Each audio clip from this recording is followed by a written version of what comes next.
Delhi स्फोटातील car doctor उमर मोहम्मदच चालवत असल्याचं स्पष्ट। उमरच्या आईचे डीएनए मृतदेहाशी जुळले।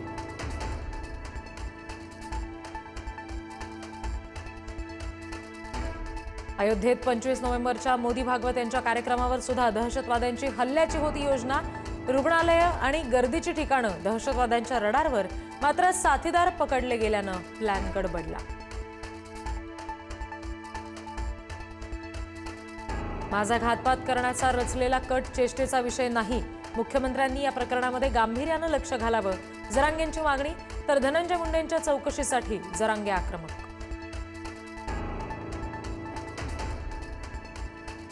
मुख्यमंत्री देवेंद्र फडणवीस आणि उपमुख्यमंत्री एकनाथ शिंदे आज नाशिक दौऱ्यावर। सिंहस्थानच्या 5700 कोटींच्या कामाचं होणार उद्घाटन।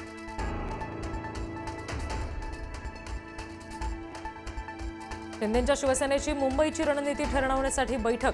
आमदार, खासदार, नेते, उपनेते आणि प्रवक्ते उपस्थित राहणार। साधारणपणे 125 चा प्रस्ताव ठेवला जाण्याची शक्यता।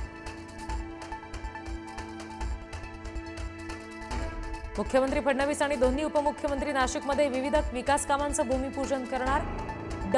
ठक्करडोम इथे सभा होणार। निवडणुकीपूर्वी महायुतीच शक्तीप्रदर्शन करणार। अजित पवार माळेगाव बारामतीसाठी आज इच्छुकांच्या मुलाखती घेणार।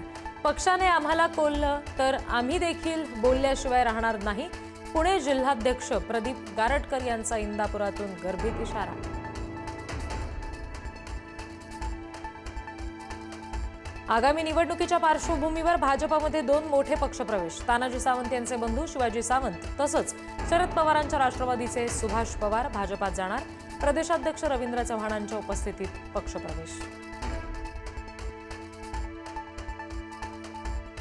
स्थानिक स्वराज्य संस्थेसाठी महाविकास आघाडीने सुद्धा फासे टाकले। महाविकास आघाडी राजू शेट्टींना सोबत घेण्याच्या तयारीत, तर काही ठिकाणी वंचितला सोबत घेण्याचा सुद्धा प्लॅन।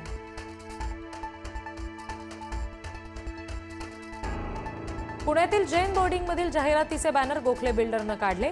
जैन बोर्डिंगचा व्यवहार रद्द झाल्याचे निर्णय न आल्यामुळे आंदोलन करण्याचा इशारा देण्यात आला होता। व्यवहार कधी रद्द होणार याकडे लक्ष।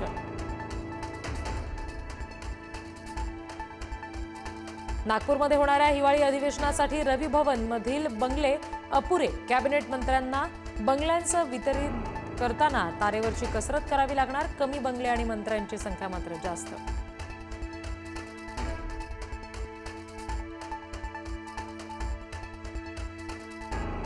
अभाविपचा नागपूर विद्यापीठावर मोर्चा। परीक्षा विलंब, पदभरती, अभ्यासक्रम, विद्यार्थी संघ निवडणूक यासारख्या विषयावर आवाज उठवणार।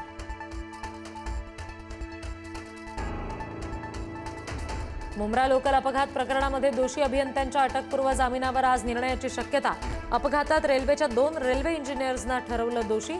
न्यायालय काय निर्णय देणार याकडे लक्ष।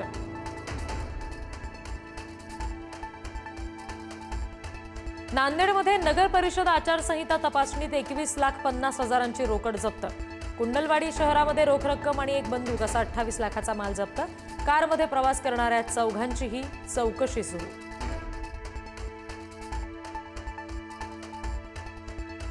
पश्चिम विदर्भात 10 महिन्यात 888 शेतकऱ्यांच्या आत्महत्या। ऑक्टोबरमध्ये 87 शेतकरी आत्महत्या। नैसर्गिक आपत्ती, बँकांसह खासगी सावकारांचं कर्ज ठरतंय जीव घेणं।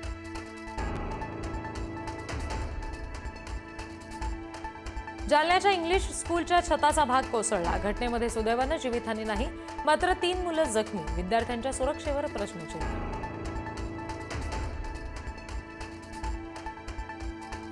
एमसीएच्या उपाध्यक्षपदाच्या निवडणुकीमध्ये जितेंद्र आव्हाड विजयी। नवीन शेट्टी यांचा केला पराभव। कार्यकारिणीपदी मिलिंद नार्वेकर सुद्धा विजयी। राज्यामध्ये थंडीचा कडाका वाढला। जळगावात सर्वात कमी 9.1 अंश सेल्सिअस तापमान नोंदवलं। राज्यातील अनेक जिल्ह्यांना कुडकुडी।